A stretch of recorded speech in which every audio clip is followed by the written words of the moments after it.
Hello students. तो आज आपका स्वागत है हमारी यूट्यूब चैनल एडुजाइट ट्यूटोरियल्स में। तो आज हम देखने वाले हैं अपने हिस्ट्री के कुछ एमसीक्यू क्वेश्चन जो है क्लास 11th का थर्ड चैप्टर, जिसका नाम है तीन महाद्वीपों में फैला हुआ साम्राज्य। चलो बच्चों, बिना टाइम वेस्ट किए हुए चलते हैं अपने क्वेश्चन सीरीज पे, जो कि आपके एग्जाम के लिए बहुत ही इंपॉर्टेंट है। ओके बच्चों, तो चलते हैं। ओके बच्चों, वह कौन वह कौन सा प्राचीन साम्राज्य है जो तीन महादेशों या महाद्वीपों में फैला हुआ है? तो आपके ऑप्शन है रोमन साम्राज्य, बी है आपका ब्रिटिश साम्राज्य, सी है आपका यूनानी साम्राज्य और डी है आपका यायावर साम्राज्य। तो यहाँ पर जो हमारा राइट आंसर है वो है हमारा रोमन साम्राज्य, मतलब कि ऑप्शन नंबर फर्स्ट जो ए है ये है इसका राइट आंसर। जो हमारा सेकंड क्वेश्चन है, इसमें आपसे ये पूछा गया है कि रोमन साम्राज्य की मुख्य भाषाएं थी। रोमन साम्राज्य की मुख्य भाषाएं क्या हैं? तो ए है आपका अंग्रेजी, बी है आपका लैटिन, सी है आपका संस्कृत या डी आपका अरबी। तो यहाँ पर जो आपका राइट आंसर होगा वो है हमारा ऑप्शन नंबर बी, जो लैटिन भाषा है यहाँ की मुख्य भाषाओं में से एक है। जो हमारा थर्ड क्वेश्चन है, इसमें आपसे ये पूछा गया है कि धनी कुलीन वर्ग का समूह जो शासन चलाता है वो क्या कहलाता है? डैश कहलाता है, क्या कहलाता है वो? तो यहाँ पे आपके हैं ऑप्शन नंबर ए है जो गणतंत्र है, बी है आपका सीनेट है, सी है स्थानीय राज्य है, डी है आपका डेसिट 20। तो यहाँ पर जो आपका आंसर होगा वो कौन सा होगा? बिल्कुल सही बच्चों, जो यहाँ पर आपका राइट आंसर है वो है सी। ओके बच्चों, तो हम चलते हैं अपने चौथे क्वेश्चन की तरफ, जिसमें आपसे ये पूछा गया है कि तीसरी शताब्दी में रोमन सम्राट को मध्य यूरोप में किससे निरंतर युद्ध करना पड़ता था?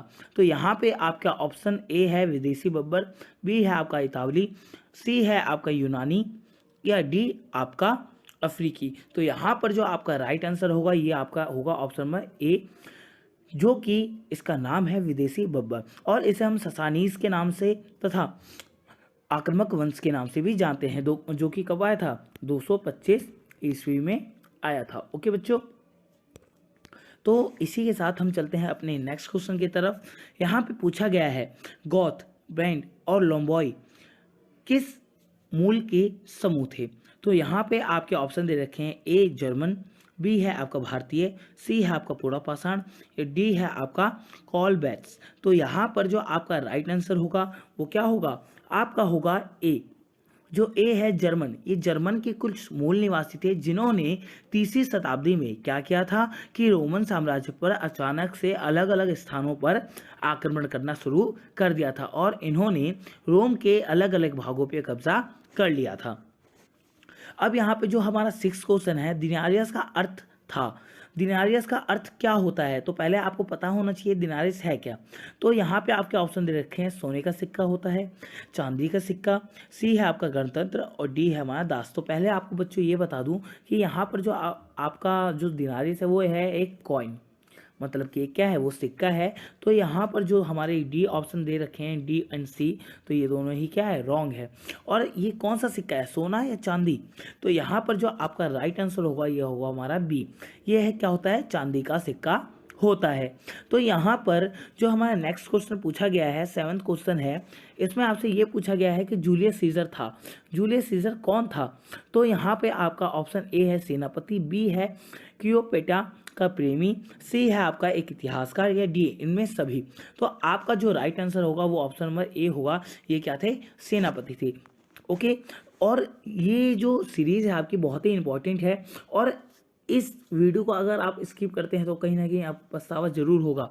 तो आप इस वीडियो को बिल्कुल ना स्किप कीजिए और अपने जैसे जैसे आप वीडियो को देखते हैं वैसे अपनी कॉपी में राइट डाउन कर लीजिए, जिससे कि आपको पेपर के समय बस रिवीजन करना होगा और आपका पेपर बहुत ही अच्छे से चला जाएगा। ओके, हम चलते हैं अपने नेक्स्ट क्वेश्चन की तरफ, जिसमें पूछा गया है कि जो हमारा पैंथियन क्या है? पैंथियन क्या है? तो ये क्या है? ऑप्शन ए है एक मंदिर है, बी नाट्यशाला है, सी अखंडा है या डी आपका स्नानागार है। तो यहाँ पर जो आपका राइट आंसर है वो कौन सा होगा? जो आपका राइट आंसर है ये है हमारा एक मंदिर, जो ए है ये इसका राइट आंसर है। ओके, तो यहाँ पर जो हमारा नाइन्थ क्वेश्चन है, इसमें पूछा गया है रोम का प्रथम सम्राट कौन था? तो यहाँ पर जो ए है सिकंदर, बी है आपका नीरो, सी है आपका डेनरियस या डी आपका ऑगस्टस। तो यहाँ पर जो आपका राइट आंसर होगा वो होगा ऑगस्टस, जिन्होंने 27 ईसा पूर्व में अपने राज्य की स्थापना की थी। ओके, और जो हमारा 10th क्वेश्चन है इसमें आपसे ये पूछा गया है, जब रोम जल रहा था तो रोम का कौन सा शासक बांसुरी बजा रहा था? तो यहाँ पे आपके ऑप्शन है सीजर, बी है आपका ऑगस्टस, सी है आपका नीरो, या डी आपका जस्टिनियर। तो यहाँ पे बच्चों जो आपका राइट आंसर होगा वो आपका कौन सा होगा? बिल्कुल सही, यहाँ पर जो हमारा सी है वो बिल्कुल राइट आंसर है। ओके, और जो हमारा 11th क्वेश्चन है ये है, एकल परिवार क्या है? एकल परिवार क्या होता है? तो यहाँ पर आपका ऑप्शन दे रखा है, ए पुरुष, बी दे रखा है पत्नी, सी दे रखा है बच्चे, या डी इनमें सभी। तो ये सभी हैं या कोई पुरुष, पत्नी या बच्चे हैं? तो यहाँ का जो राइट आंसर होगा ये होगा डी, इनमें सभी, क्योंकि एकल परिवार होता है इसमें हमारे पुरुष भी होते हैं, उनकी पत्नी होती है और उनके बच्चे भी होते हैं। ओके, और जो यहाँ पर आपने अगर चैप्टर 2 की वीडियोस नहीं देखी तो हमारे डिस्क्रिप्शन में उसका भी लिंक मिल जाएगा, आप जाके देख लीजिएगा। ओके बच्चों, तो यहाँ पर आप किसी भी लेसन के एमसीक्यू को मत स्किप करना, क्योंकि आपके एग्ज़ाम बहुत ही करीब है और ये जो क्वेश्चन है बहुत ही इंपॉर्टेंट है। आपके लेसन को बारीकी से पढ़ने के बाद ही आपके क्वेश्चन आपके सामने लाए जाते हैं। ओके, तो यहाँ पर जो 12th क्वेश्चन है इसमें पूछा गया है, ऑगस्टन रोम के सिंहासन पर कब आसीन हुए? कब उन्होंने रोम के सिंहासन को, सत्ता को संभाला? तो यहाँ पे ऑप्शन ए है 46 ईसा पूर्व में, बी है आपका 44 ईसा पूर्व में, सी है आपका 27 ईसा पूर्व, या डी आपका 13 ईसा पूर्व। तो यहाँ पे जो आपका राइट आंसर है वो है हमारा 27 ईसा पूर्व में। क्या हुआ था कि जो हमारे ऑगस्टस सम्राट थे इन्होंने राज सिंहासन को संभाल लिया था। ओके, जो यहाँ पर आपका नेक्स्ट क्वेश्चन दे रखा है, ये दे रखा है ऑगस्टस का शासनकाल क्या है? तो आपके ऑप्शंस आपके सामने हैं, और बच्चों ये जो क्वेश्चन है आप इसका आंसर कमेंट सेक्शन में कमेंट करेंगे, और मैं ये देखूंगा कितने बच्चे केयरफुली वीडियोस को देख रहे हैं और कितने नहीं देख रहे हैं। ओके, तो आप इसका आंसर कमेंट सेक्शन में देंगे। ओके बच्चों, तो हम चलते हैं अपने नेक्स्ट क्वेश्चन की तरफ, जिसमें आपसे ये पूछा गया है कि रोमन साम्राज्य के अंतर्गत क्षेत्र आते हैं, मतलब रोमन साम्राज्य जहां स्थापित है वहां पे कौन कौन से क्षेत्र आते हैं? तो ए है आपका यूरोप के क्षेत्र, बी है आपका पश्चिमी एशिया का क्षेत्र, सी है आपका उत्तरी अफ्रीका का क्षेत्र, या डी आपका उपरोक्त सभी। तो आपको बता दूं बच्चों कि जो हमारा रोमन साम्राज्य है वो 3 महाद्वीपों में फैला हुआ है। जो आपके 3 ऑप्शन दे रखे हैं, यूरोप का क्षेत्र है, पश्चिमी एशिया का क्षेत्र है, उत्तरी अफ्रीका का क्षेत्र है, तो ये तीनों ही साम्राज्य में फैला हुआ है। तो इसका राइट आंसर क्या होगा? आपका डी। ओके, तो यहाँ पर जो हम अपने नेक्स्ट क्वेश्चन की तरफ चलते हैं, जो है क्या पूछा गया आपसे कि पेपायरस क्या था? तो पेपायरस ए है आपका पत्थर है, बी आपका पौधा, सी नदी है, या डी ग्रंथ है। तो यहाँ पर आपका जो राइट आंसर है वो क्या होगा? ये क्या है? एक पौधा है, जो कि हम इसे क्या कहते हैं?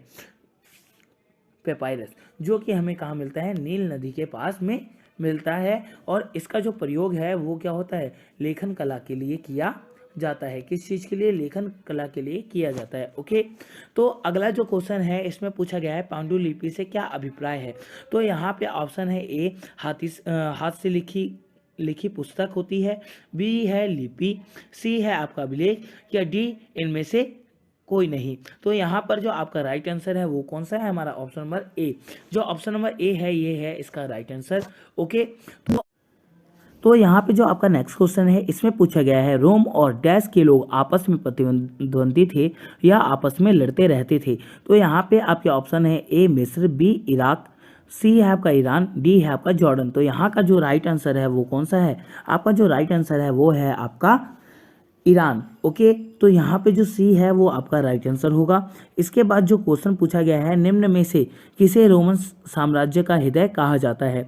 तो यहाँ पे आपके ऑप्शन ए है लाल सागर को, बी है कैस्पियन सागर को, सी है भूमध्य सागर को, और डी है आपका काला सागर। तो यहाँ का जो राइट आंसर है वो हमारा सी, जो भूमध्य सागर है इसे रोमन साम्राज्य का हृदय कहा जाता था। इसके बाद जो आपसे क्वेश्चन पूछा गया है इसमें आपसे ये कहा गया है कि प्रथम सम्राट ऑगस्टस ने 27 ईसा पूर्व में किस राज्य के जो राज्य स्थापित किया था उसे क्या कहा जाता है? तो यहाँ पे आपके ऑप्शन है, सीनेट, बी है आपका प्रिंसिपेट, सी है आपका टीसीफून, या डी इनमें से कोई नहीं। तो आपका जो राइट आंसर है वो है बी, जो प्रिंसिपेट है इसी को कहा जाता था। ओके, तो ऑगस्टस ने 27 ईसा पूर्व में जो राज्य स्थापित किया था उसे प्रिंसिपेट कहा जाता है, और ये बहुत ही शांति प्रिय राज्य था। ओके, तो यहाँ पर जो आपका नेक्स्ट क्वेश्चन है इसमें पूछा गया है सेनेट रोम में एक संस्था थी जिसमें डैश वर्ग के लोग शामिल थे। कौन से वर्ग के लोग शामिल थे? ए है आपका कुलीन, बी है आपका अभिजात, सी है आपका जमींदार, डी है उपरोक्त सभी। तो यहाँ पे जो आपका राइट आंसर है उपरोक्त सभी है। इसमें कुलीन वर्ग, अभिजात वर्ग और जमींदार लोग, जो वर्ग था इसका, वो लोग सभी शामिल थे। ओके, तो यहाँ पर जो आपका नेक्स्ट क्वेश्चन पूछा जा रहा है वो आपसे ये पूछा गया है कि आपसे निम्न में से किस सम्राट ने सेनेट के सेना में सेवा करने पर प्रतिबंध लगा दिया था? तो यहाँ पे आपके ऑप्शन है ए ऑगस्टस, बी है टिबेरियस, सी है आपका गैलिनस, डी है आपका उपरोक्त सभी। तो यहाँ पर जो आपका राइट आंसर होगा वो है आपका सी गैलिनस। जो गैलिनस थे उन्होंने प्रतिबंध लगा दिया था। अगला जो क्वेश्चन है आपसे पूछा गया है रोमन साम्राज्य के राजनीतिक इतिहास के 3 मुख्य खिलाड़ी कौन थे? तो ऑप्शन है आपका ए सम्राट, बी है आपका अभिजात वर्ग, सी है सेना और डी उपरोक्त सभी। तो यहाँ का जो राइट आंसर होगा वो होगा हमारा डी। तो चलते हैं अपने नेक्स्ट क्वेश्चन की तरफ जिसमें पूछा गया है ईरान में ससानी वंश कब उभर के आया? ओके बच्चों, तो यहाँ पर आपके ऑप्शन ए है 100 ईस्वी में, बी है आपका 200 ईस्वी में, सी है आपका 225 ईस्वी में, डी है आपका 300 ईस्वी में। तो आपका जो राइट आंसर है यहाँ पे 225 ईस्वी है, जिसमें कि हमारे जो ससानी वंश है वो उभर के आए थे। ओके बच्चों, तो यहाँ पर जो हमारा नेक्स्ट क्वेश्चन है इसमें आपसे ये पूछा गया है कि रोमन साम्राज्य की आधुनिक विशेषता डैश थी? एकल परिवार था ए, बी है आपका संयुक्त परिवार था, सी है आपका ए और बी दोनों है, या इनमें से कोई नहीं। तो यहाँ पर जो आपका राइट आंसर है वो हमारा एकल परिवार है। जो एकल परिवार था ये रोमन साम्राज्य की आधुनिक विशेषताओं में से एक थी। जो हमारा नेक्स्ट क्वेश्चन है इसमें आपसे ये पूछा गया है एम्फोरा शब्द का संबंध किससे है? तो एम्फोरा शब्द का अर्थ क्या है या इसका संबंध किस चीज़ से है ये बताना है। तो आपका ए ऑप्शन है यातायात का साधन, बी है आपका मटके या कंटेनर्स, सी है आपका लेखन सामग्री, या डी इनमें से कोई नहीं। तो आपका जो राइट आंसर है वो हमारा बी मटके और कंटेनर। जो मटके और कंटेनर है इसी को एम्फोरा कहते हैं, इसका संबंध इससे है। ओके, तो यहाँ पर जो हमारा लास्ट क्वेश्चन है उसे हम देखते हैं कि इसमें पूछा गया है कि रोम में मोटी टेस्कोकियो स्थल पर लगभग डैश से अधिक मटके के अवशेष मिले हैं। तो आपके ऑप्शन है ए 2 करोड़, बी है आपका 3 करोड़, सी है आपका 4 करोड़, या डी है आपका 5 करोड़। तो यहाँ पर जो आपका राइट आंसर है वो है हमारा ऑप्शन नंबर डी। तो हमें इस स्थल पे बहुत सारे मटके मिले थे, 5 करोड़ से भी ज़्यादा मटके मिले हैं, जिससे कि हमें ये भी पता चलता है कि जो रोम है इसकी अर्थव्यवस्था बहुत ही मजबूत थी। ठीक है बच्चों, तो ऐसे ही वीडियो को देखने के लिए हमारे साथ बने रहे। तो मिलते हैं आपसे नेक्स्ट वीडियो में। जब